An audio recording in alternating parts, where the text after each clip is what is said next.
Darwin টেস্টে চালকের আসরে বাংলাদেশ টপ অর্ডারের পর তৃতীয় দিনের প্রথম সেশনেও লড়াই চালিয়ে যান টাইগার টেলেন্ডাররা। 426 রানে থামলেও অস্ট্রেলিয়ার বিপক্ষে 228 রানে বিশাল লিড পায় টাইগাররা।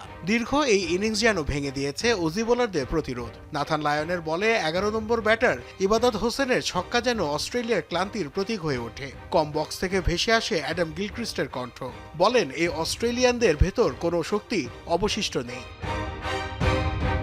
তাইজুল ইসলাম ও তাসকিন আহমেদের সঙ্গে জুটি গড়ে মেহেদী হাসান মিরাজ যখন লড়াই চালিয়ে যাচ্ছিলেন, তখন হতাশায় একের পর এক ভুল করতে থাকে অস্ট্রেলিয়া। প্যাট কামিন্সের বাউন্সারে ক্যাচ উঠে গেলেও সীমানার কাছে সহজ সুযোগ হাতছাড়া করেন স্টিভ স্মিথ। ক্যাচটি ধরতে পারলে টেস্ট ক্রিকেটে এককভাবে সর্বোচ্চ ক্যাচের মালিক হতে পারতেন তিনি। ধারাভাষ্য দেওয়ার সময় অ্যাডাম গিলক্রিস্ট বলছিলেন, স্টিভ স্মিথের হাত থেকে এমন ক্যাচ পড়ে যাওয়া অবিশ্বাস্য। আজ এক বিশ্ব রেকর্ড গড়া থেকে বঞ্চিত হলেন তিনি।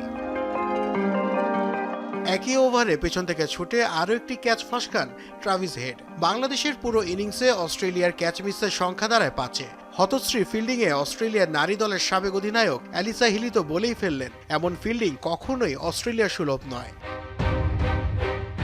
ক্লান্তি আর হতাশা যেন স্পষ্ট অজি শরীরী ভাষায়। বাংলাদেশ ব্যাট করেছে টানা 138 ওভার। গত 2 বছরে অস্ট্রেলিয়াকে এত দীর্ঘ সময় মাঠে ফিল্ডিং করতে হয়নি। বর্ডার গাভাস্কার ট্রফিতে পার্থে ভারতের দ্বিতীয় ইনিংসে 134.3 ওভার বোলিং করেছিল তারা। এবার ছাড়িয়ে গেল সেই রেকর্ডও। ডেভিড ওয়ার্নারের হিসাব মতে ম্যাচে ফিরতে হলে অস্ট্রেলিয়াকে করতে হবে অন্তত 500 থেকে 550 রান। দিনের শেষে 4টির বেশি উইকেট হারানো চলবে না বলেও মনে করেন তিনি।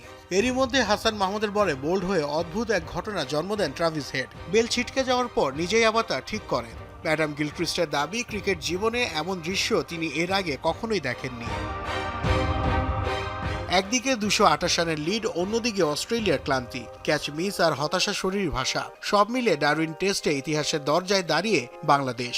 তবে ক্রিকেটে শেষ বলে কিছু নেই। অজি ব্যাটাররা যদি দ্বিতীয় ইনিংসে অসম্ভব কিছু করে দেখাতে পারেন, তবেই বদলাতে পারে ম্যাচের গল্প।